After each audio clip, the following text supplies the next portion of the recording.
दोस्तों, सफलता और असफलता हमारे जीवन का अंग है।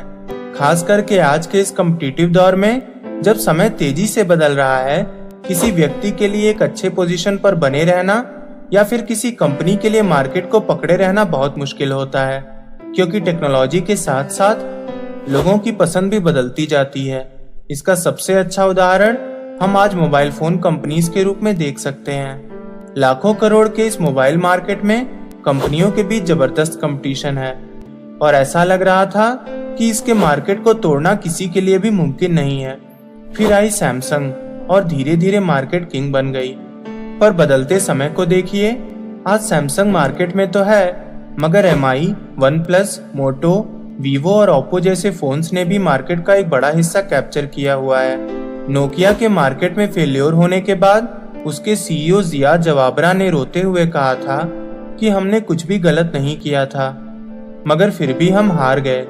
तो चलिए दोस्तों, शुरू से जानते हैं इतनी बड़ी कंपनी के बनने, टूटने और फिर से बनने की कहानी, नोकिया की कहानी। पूरी जानकारी के लिए वीडियो को अंत तक जरूर देखें, क्योंकि इससे आपको बहुत कुछ सीखने को मिलेगा, जिसका इस्तेमाल आप अपनी जिंदगी में कर सकते हैं। दोस्तों, नोकिया यूरोप के एक देश फिनलैंड की एक कंपनी है, जिसकी स्थापना 1865 में हुई थी। अपने 150 साल से भी बड़े इतिहास में कंपनी ने कई इंडस्ट्रीज खड़ी की। इसके फाउंडर फ्रेडरिक एदेस्ताम ने एक फाइबर बनाने की फैक्ट्री से शुरुआत की थी। फिर बाद में ये कंपनी बिजली बनाने और फिर रबड़ बनाने के बिजनेस में उतरी। नोकिया की पूरी कहानी पर हम फिर कभी बात कर लेंगे। आज बात करते हैं इसके मोबाइल फोन बिजनेस के बारे में। दोस्तों, 1985 के बाद से वक्त ऐसा आया कि फिनलैंड ने अपने इतिहास की सबसे भयंकर आर्थिक मंदी झेली। कंपनी को भी नुकसान होने लगा और कई बड़े फैसले लिए गए। पहले नोकिया टायर्स नोकिया कॉरपोरेशन से अलग हुई। फिर नोकिया ने अपना कंप्यूटर डिवीजन भी बेच दिया।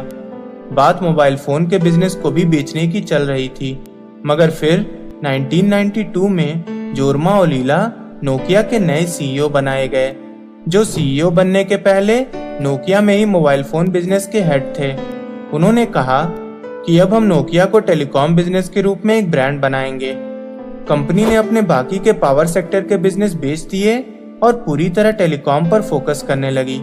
नवंबर 1992 में नोकिया 1011 लॉन्च हुआ, जो कंपनी का पहला GSM मोबाइल फोन था। 1991 में जिस कंपनी का प्रॉफिट निगेटिव में जा रहा था, 1995 में उसी कंपनी ने $1 बिलियन का प्रॉफिट कमाया, यानी अभी के लगभग 6,500 से 7,000 करोड़ रुपए के बीच।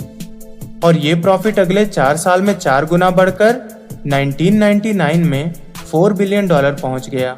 1998 में मोटोरोला को पीछे छोड़कर नोकिया दुनिया की सबसे ज्यादा बिकने वाली फोन कंपनी बन गई। दिसंबर 1998 तक कंपनी 10 करोड़ मोबाइल फोन्स बना चुकी थी। इस फोन में मौजूद सांप वाला गेम भी पूरी दुनिया में पॉपुलर हो गया था, क्योंकि इतनी छोटी डिवाइस में ऐसे गेम खेलना लोगों के लिए बिल्कुल नई बात थी। 2003 में नोकिया 1100 लॉन्च हुआ, जो अब तक का सबसे ज्यादा बिकने वाला मोबाइल फोन है। ईयर 2000 में कंपनी में 55,000 लोग काम करने लगे। नोकिया 3600 पहला कैमरा फोन था। 2005 में नोकिया ने N सीरीज के फोन लॉन्च किए, जो कि अगले कुछ साल तक मार्केट पर राज करते रहे। पर सवाल ये है कि जब सब कुछ इतना अच्छा चल रहा था, तो आखिर ऐसा क्या हुआ कि एक समय की मार्केट किंग आज मोबाइल मार्केट में ना के बराबर है। नोकिया का नीचे गिरना शुरू हुआ N97 के फेल होने के बाद। समय बदल रहा था। 2007 में एप्पल ने नया प्रोडक्ट आईफोन लॉन्च कर दिया था, जो अपने आप में बेमिसाल था। दूसरी तरफ गूगल ने एंड्रॉयड को खरीद लिया था और HTC के साथ मिलकर 2008 में पहला एंड्रॉयड फोन भी लॉन्च कर दिया था। एंड्रॉयड बहुत तेजी से मार्केट में पॉपुलर हुआ और सैमसंग और सोनी एरिक्सन जैसी कंपनियां एंड्रॉयड पर शिफ्ट कर गईं, मगर नोकिया अभी तक सिम्बायन प्रोसेसर पर ही अटकी रही, जो कल तक तो मार्केट में लीडर था, मगर एंड्रॉयड और iOS के आने के बाद आउटडेटेड हो चुका था। फिर 2011 में नोकिया ने माइक्रोसॉफ्ट के साथ पार्टनरशिप कर ली और विंडोज फोन बनाना शुरू कर दिया। नोकिया के लूमिया सीरीज के फोन्स मार्केट में बुरी तरह फेल हो गए। कंपनी को बहुत नुकसान होने लगा और उसके स्टॉक्स के दाम भी गिरने लगे। 2009 में जो कंपनी दुनिया की 5वीं सबसे बड़ी ब्रांड थी, 2014 में वो गिरकर 98 पर पहुंच गई। 2 साल तक नुकसान सहने के बाद कंपनी ने मोबाइल डिवीजन माइक्रोसॉफ्ट को बेच दिया और नोकिया नेटवर्क्स और नोकिया टेक्नोलॉजी को अपना फोकस बना लिया, जहां से कंपनी को प्रॉफिट हो रहा था। माइक्रोसॉफ्ट ने भी नोकिया फोन्स का ब्रांड HMD और फॉक्सकॉन को $350 मिलियन में बेच दिया।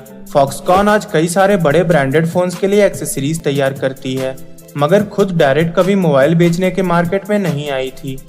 अब नोकिया के फोन्स मार्केट में फिर से वापसी कर रहे हैं, मगर जो पूछ नोकिया के ब्रांड की पहले थी वो अब शायद ही हो पाए। वैसे आगे क्या होगा ये तो भविष्य ही बताएगा। नोकिया की इस कहानी से हमें यही सीख मिलती है कि हमें वक्त के साथ बदलना आना चाहिए। अगर बदलती दुनिया के साथ हम नहीं बदलेंगे तो भीड़ आगे जरूर बताएं। आपके छोटे से प्रयास से हमें प्रोत्साहन मिलता है।